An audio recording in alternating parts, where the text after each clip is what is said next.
Pessoal, o assunto de hoje é muito sério. Vamos falar da maior maldição da história do MMA, da história do UFC, da história dos esportes de combate no geral. E eu tô falando, claro, da maldição da capa do jogo do UFC. Eu sei que no MMA tem muitas maldições. Tem a maldição do corte de cabelo no Embedded, tem a maldição do filho do Michael Bisping, tem a maldição do palpite do Carlos Figueira, mas sem dúvidas a maldição mais forte é a maldição da capa do jogo do UFC. Uma maldição que tá ativa há 14 anos e até agora ninguém conseguiu quebrar. Bom, quer dizer, teve uma pessoa que sobreviveu. Vamos falar disso hoje. Então vamos direto ao assunto. No Conto das Lutas de hoje, a maldição da capa do jogo do UFC.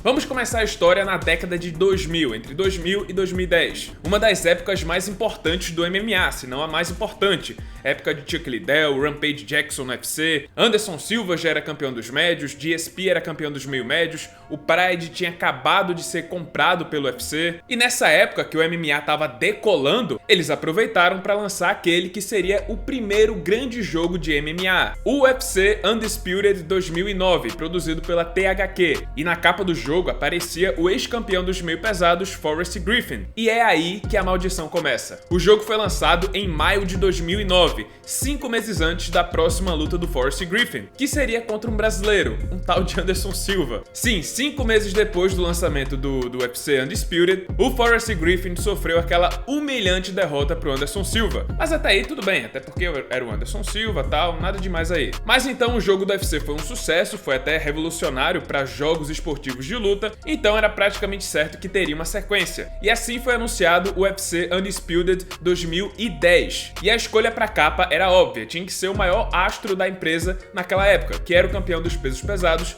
Brock Lesnar. E assim o jogo foi lançado em maio de 2010. 5 meses depois, Brock Lesnar foi atropelado por Cain Velasquez e perdeu seu cinturão dos pesos pesados. Mas vamos seguir em frente, né? Pode ser só coincidência, vamos seguir. O próximo jogo do UFC só seria lançado em 2012, 2 anos depois. E eu tô falando, claro, do grandioso UFC Undisputed 3, que até hoje é amplamente considerado como o melhor e mais realista jogo de MMA de todos os tempos. E para escolher o atleta da capa foi feita uma votação popular entre os fãs. Mas a escolha era bem óbvia. Vivendo o auge da sua carreira, invicto no UFC, campeão dos médios e sendo considerado o maior lutador do mundo, Anderson Silva foi escolhido como atleta da capa do UFC Undisputed 3, que foi lançado no início de 2012. E o que é que aconteceu no ano seguinte, em 2013?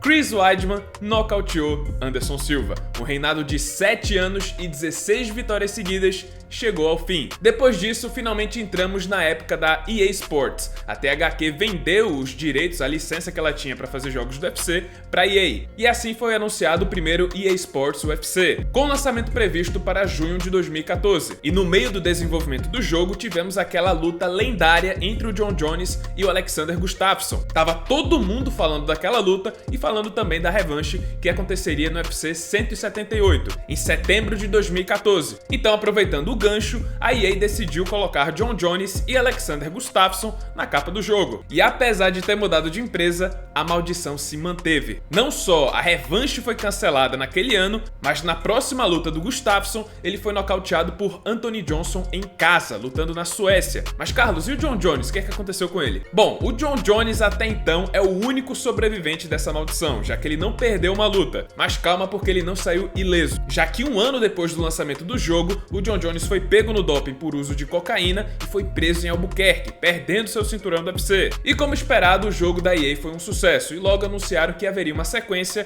intitulada UFC 2, que sairia em 2016. Novamente, eles disseram que teriam 2 atletas na capa, e o primeiro atleta revelado foi a Ronda Rousey, em novembro de 2015. A Ronda, que estava no auge da carreira, invicta, era a figura mais popular do MMA no mundo inteiro, estava aparecendo em filmes, etc. Você sabe como é que era aquela época. Já o segundo atleta seria José Aldo ou Conor McGregor. Foi definido que o vencedor dessa luta entraria na capa do jogo. E meus amigos, 5 dias depois de anunciarem que a Ronda estava na capa, ela foi nocauteada pela Holly Holm no UFC 193, em uma das maiores zebras da história do UFC. Bom, McGregor venceu o Aldo, entrou na capa do jogo e adivinha? Na luta seguinte, foi finalizado pelo Nate Diaz, 2 semanas antes do lançamento do jogo. Mas o McGregor é corajoso, 2 anos depois foi lançado o UFC 3 e mais uma vez ele apareceu na capa, dessa vez sozinho e com seus 2 cinturões. E diga-se de passagem, essa é a capa mais bonita de todos os jogos do UFC. Mas não teve jeito, o UFC 3 foi lançado em fevereiro de 2018 e 8 meses depois, o Khabib finalizou o Conor McGregor no UFC 229. E vamos lá que tá quase acabando. O UFC 4 foi anunciado com a pior capa da história, que mais parece uma capa de GTA ou de Need for Speed. Parece tudo menos um jogo do UFC. E os 2 lutadores mais em alta naquela época apareceram na capa, que são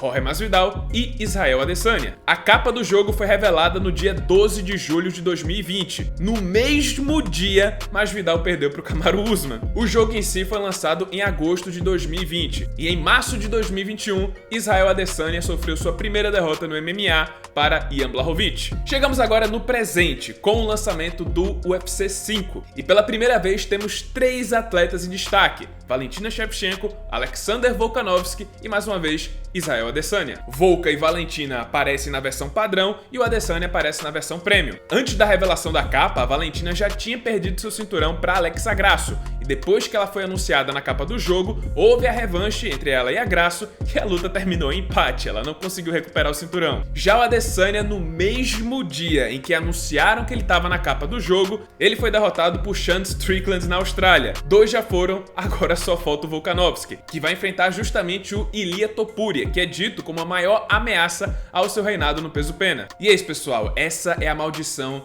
da capa do jogo do UFC. Mas Carlos, tu realmente acredita nisso? É claro que não. Pessoal, o que acontece é simplesmente o esporte. Eu tenho certeza que todos os jogadores que apareceram na capa do FIFA perderam alguma partida depois que o jogo foi lançado. Então é natural vir uma derrota. É o esporte não vai parar porque lançou um jogo. Não vai ter um alinhamento cósmico que agora esse cara que apareceu na capa do UFC só vai ganhar, vai vencer todas as lutas. E tem mais, é que pra o roteiro ficar bonitinho, eu ocultei algumas informações, mas nem todos os lutadores daqui da lista perderam a luta seguinte depois do lançamento do UFC. Por exemplo, depois do lançamento do UFC Undisputed 3, o Anderson Silva enfrentou o Stephan Bonner antes de perder para o Chris Weidman. O Adesanya, depois que lançou o UFC 4, ele lutou e venceu o Borrachinha antes de perder para o Ian Blachowicz. O próprio John Jones não perdeu. A Valentina Shevchenko não perdeu, empatou. Eu sei que a coincidência é engraçada, mas não tem nada de maldição aí. Sem falar que sempre vão escolher, para ficar na capa do jogo do UFC, um campeão. E a maioria dos campeões não duram para sempre. Na primeira ou segunda defesa de cinturão, eles tendem a perder o título. E outra coisa, em comparação, por exemplo, ao FIFA, os atletas que aparecem na capa do FIFA, mesmo que eles percam o próximo jogo depois que foi anunciado a capa, a derrota não ressoa tanto, não tem tanto peso quanto uma derrota no MMA. Tem nem comparação, uma derrota no MMA pesa muito mais do que uma derrota no futebol. E é por isso que quando um lutador que aparece na capa perde, a gente começa a criar essas teorias, começa a comentar a respeito, porque querendo ou não, é um fato muito mais impactante do que, por exemplo, o Cristiano Ronaldo perder uma partida, já que daqui a 2 dias, 3 dias ele vai jogar de novo. E o cérebro dele não foi chacoalhado e ele não apagou por causa de um golpe brutal. Mas é isso, pessoal, deixo aí o julgamento pra vocês, se existe maldição ou não, deixa aí nos comentários o que você acha de tudo isso aqui. E é isso, esse foi mais um vídeo, espero que tenham gostado. Se você gostou, deixa seu like, se inscreve no canal, já ativando o sininho das notificações para não perder o próximo conteúdo. E é isso, muito obrigado por terem assistido e até a próxima.